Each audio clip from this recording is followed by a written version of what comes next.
ছাত্র জনতার আন্দোলনে আবু সাইদ নিহতের ঘটনায় পুলিশের মামলায় জীবন দুর্বিষহ হয়ে উঠেছে রংপুরের 10 শিশু শিক্ষার্থীর।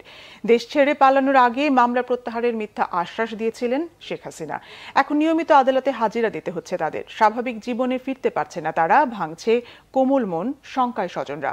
রংপুর থেকে জুয়েল আহমেদের 3 পর্বের রিপোর্টের আজ শেষ পর্ব। ক্যামেরায় শাহনেওয়াজ জনি। জুলাইতে সরকার বিরোধী গণক্ষোভ হয়ে উঠেছিল বারুদ। তারুণের উত্তাল তরঙ্গে পতন হয় স্বৈরাচারী আওয়ামী সরকারের। ছাত্র জনতার আন্দোলনে অংশ নেয়ার অপরাধে রংপুরে 10 শিশুকে আটক করে শেখ হাসিনার আইনশৃঙ্খলা বাহিনী। আবু সাইদ হত্যা মামলায় গ্রেপ্তার দেখিয়ে হ্যান্ডকাপ পরিয়ে আদালতের মাধ্যমে তাদের কারাগারে নেয় পুলিশ। 18 দিন জেলখানায় বন্দী থাকার পর জামিনে ছাড়া পায় এ শিশুরা। আবু সাইদ ভাইয়ের হত্যা মামলায় আমাকে গ্রেপ্তার করা হয়েছিল। আমাদের কোনো এখানে দোষ ছিল না।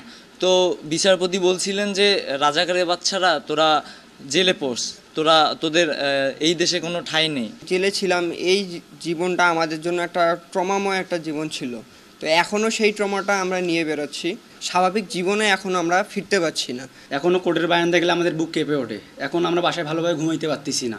এগুলো আবার মনে পড়ে। যারা অপরাধ করেছে তারা এখনও ঘুরে বেড়াইতেছে, স্বাধীনভাবে ঘুরে বেড়াইতেছে। 3.5 মাসেও প্রত্যাহার হয়নি শিশু শিক্ষার্থীদের মামলা। কারণ খতিয়ে দেখে ব্যবস্থা নেয়ার আশ্বাস দিয়েছেন মহানগর পুলিশ কমিশনার। আর কোটা আন্দোলনে হয়রানিমূলক মামলা তদন্ত করে ন্যায় বিচারের প্রতিশ্রুতি জেলা প্রশাসকের। আমরা তদন্ত করে ওদের কিছু পাচ্ছি না, ব্যবস্থা নিচ্ছে না। বরং যে সমস্ত ত্রুটি বিচ্ছুতি আছে তদন্তের ক্ষেত্রে, যারা ত্রুটি করেছে, আমি আসার পর এটা এনকোয়ারি করতেছি। যদি আইওর কোনো ফল থাকে তার শুধু বিভাগীয় ব্যবস্থাই না, ওদের বিধি মোতাবেক সকল প্রকার ব্যবস্থা আমি নিব। যে সকল হয়রানিমূলক মামলা সমূহ আছে রাজনৈতিকভাবে এবং অন্যান্য উদ্দেশ্যে, সেগুলো যেন আমরা শর্ট আউট করে স্বরাষ্ট্র মন্ত্রণালয়ে পাঠাতে পারি, প্রেরণ করতে পারি, সেই জন্য একটা কমিটি হয়েছে।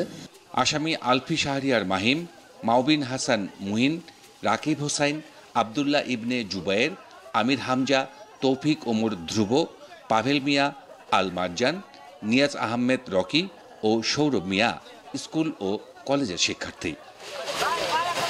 জুয়েল আহমেদ, বাংলা ভিশন, রংপুর।